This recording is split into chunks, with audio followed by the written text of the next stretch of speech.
ఒక fire brand. Assembly ఎన్నికలైపోయి ప్రభుత్వం అధికారంలోకి వచ్చిన తర్వాత జగ్గారెడ్డి తన రియల్ ఎస్టేట్ వ్యాపారం కోసం, రియల్ ఎస్టేట్ దందా కోసం ఎందుకులే వచ్చిన గవర్నమెంట్తో గొడవ పెట్టుకోవడం ఎందుకు, అలాగే దాంతోపాటు సైలెంట్గా ఉండి బిజినెస్ చేసుకుందామనే ఆలోచనతో ఉన్నారు. జగ్గారెడ్డి ఫైరా లేకపోతే ఫ్లవరా? జగ్గారెడ్డి ఫైర్ మీరే అంటున్నారు, ఫైర్ బ్రాండ్ అని మీరే అంటున్నారు. జగ్గారెడ్డి ఎప్పుడు ఫైర్ బ్రాండే, అట్లానే ఎప్పుడు ఫైర్ అవుతుందా? టైం వస్తుంది, మళ్ళీ టైం వచ్చినాడు మళ్ళీ మీరు ఆ ఫైర్ చూస్తారు. కాంగ్రెస్ రియల్ ఎస్టేట్ బిజినెస్ కోసం కూల్ అయ్యారు. కాంగ్రెస్ ప్రభుత్వం వచ్చిన తర్వాత హైదరాబాద్లోను తెలంగాణలోను రియల్ ఎస్టేట్ కొద్దిగా ఇదిగా పడిపోయింది, పూర్తి స్థాయిలో వ్యాపారం జరగట్లేదు అన్నారు. సో దీంట్లో ఒక రియల్ ఎస్టేట్ వ్యాపారిగా మీరు కూడా చెప్పండి. నాకు కష్టాలు కొత్త కాదు, నేను పుట్టిందే కష్టాలలో, నాకు ఏది నన్ను శాసించదు. నేను బలహీనుడు కాదు. జగ్గారెడ్డిని ఎవరు శాసించలేరు. జగ్గారెడ్డి ఎవరికి లాలూచి పడడు. టైం వస్తే జగ్గారెడ్డి గొంతు మళ్ళీ మీరు వింటారు, వెయిట్ చేయండి. జగ్గారెడ్డి గారు ఆంధ్రప్రదేశ్లో అసెంబ్లీ ఎన్నికలు జరుగుతున్నాయి, అక్కడ ఏ పార్టీ గెలిచే అవకాశం ఉందనుకుంటారు? తెలంగాణలో కాంగ్రెస్ వస్తుందని మీరు ప్రిడిక్ట్ చేశారు, వచ్చింది. రాష్ట్రం ఇచ్చినందుకు తెలంగాణ ప్రజలు సంతోషపడ్డారు, ఆంధ్ర ప్రజలు వాళ్ళు బాధపడ్డారు. వాళ్ళ ఇంకా ఆ ఫీలింగ్లకి పోలేరు.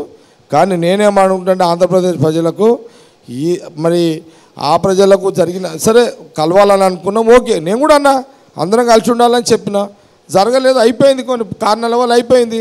కానీ ఆంధ్రప్రదేశ్ ప్రజలు ఏం ఆలోచన చేయాలంటే, మీ ముఖ్యమంత్రులు మీ దగ్గరనే ఉండి పరిపాలించే అవకాశం ఈరోజు వచ్చిందనంటే రాష్ట్ర విభజన వల్లే. వచ్చిన నష్టమేం లేదు కదా.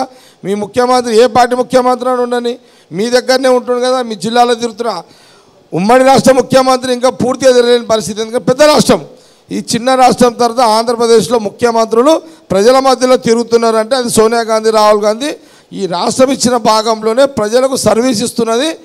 ఈ పుణ్యం ఇది కూడా సోనియా గాంధీ, రాహుల్ గాంధీ అనేది ఆంధ్రప్రదేశ్ ప్రజలు గమనించి కాంగ్రెస్కి రానున్న ఎన్నికల్లో మీరు కాంగ్రెస్ ఎమ్మెల్యేలను గెలిపివ్వండి, అధికారం ఇవ్వండి.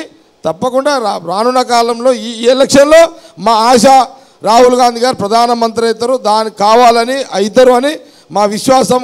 నార్త్లో బీజేపీ గ్రాఫ్ పడిపోతుంది, అక్కడ నమ్మకాలు తగ్గుతున్నాయి. మా ప్రయత్నం మేము చేస్తున్నాము. ఎక్కడ రాహుల్ గాంధీ ప్రధానమంత్రి అవుతారు సార్? కాంగ్రెస్ పార్టీ 2014లో 464 సీట్లో పోటీ చేస్తే 44 గెలిచింది. 2019లో 421 పోటీ చేస్తే 54 గెలిచింది. ఇప్పుడు 326 సీట్లు మాత్రమే కాంగ్రెస్ పోటీ చేస్తుంది. 326లో కాంగ్రెస్ పార్టీ గెలిచేదన్ని, రాహుల్ గాంధీ ప్రధానమంత్రి చేసేదన్ని. ఇప్పుడు అప్పుడు వచ్చినట్టు 300, 400 రాకపోయినా మాకు 200 సీట్లు, 150 సీట్లు మాకు వచ్చినా ఇండియా కూటమి ఉంది, ఇండియా ఉంది కాబట్టి అందరి కలయికతోటి ప్రధానమంత్రి కావాలని కోరుకుంటూ తప్పు కాదు, ప్రయత్నం చేసుడు తప్పు కాదు. కూటమి ఎక్కడుంది? వెస్ట్ బెంగాల్లో మమతా బెనర్జీతో కలవరు, కేరళలో కాంగ్రెస్కి ఒక 150 ఈడ ఒక 12 వచ్చినాయి అనుకోండి, మాకు 14, 12 వచ్చినాయి అనుకోండి. అట్లా అక్కడక్కడ రాష్ట్రాలలో మాకు ఒక 150 సీట్లు వస్తాయి. అరే ఇక మనం 207 సీట్లు ఉన్న యూపీ, బీహారు, మహారాష్ట్ర, తమిళనాడులో మీ పార్టీ పోటీ చేసింది 52 సీట్లు. సింగిల్ పాయింట్లో చెప్పాలంటే 2,400, 2,100 పోయి 150 పోయి 400 అయింది, 300 అయింది. 300 పోయి మళ్ళా వాళ్ళు 50, 100కు వచ్చినా ఆశ్చర్యపోకండి. ప్రజలు నిర్ణయానికి ఎప్పుడేమైతే తెలియదు. మేము ఆశిస్తున్నాము రాహుల్ గాంధీ గారు ప్రధానమంత్రి అవుతారని ఆశిస్తున్నాము. ఆ రోజులు వస్తాయని మా విశ్వాసం, మా నమ్మకం మాది. వాళ్ళేమో రాముడు భజన చేస్తున్నారు.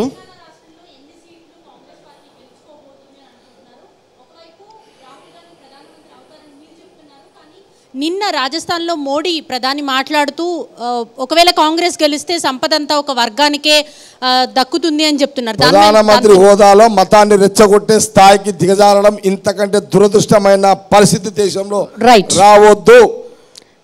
అంటే వాళ్ళు భయంలో పడ్డారు బీజేపీ, అందుకే మతాన్ని ప్రధానమంత్రి స్వయంగా రెచ్చగొడుతున్నాడు. ఇంతకంటే దౌర్భాగ్యము ఉండొద్దు. బలహీన పడుతుందనే మోడీ గారు రాజస్థాన్లో మతాన్ని రెచ్చగొట్టిండు. ఖచ్చితంగా మా ఆశ, మా నమ్మకం రాహుల్ గాంధీ. ఫైనల్లీ జగ్గారెడ్డి గారు, తెలంగాణలో లోక్సభ ఎన్నికల నేపథ్యంలో ఎన్టీవీ వేదిక ద్వారా ప్రజలకు ఏం చెప్పాలనుకుంటున్నారు?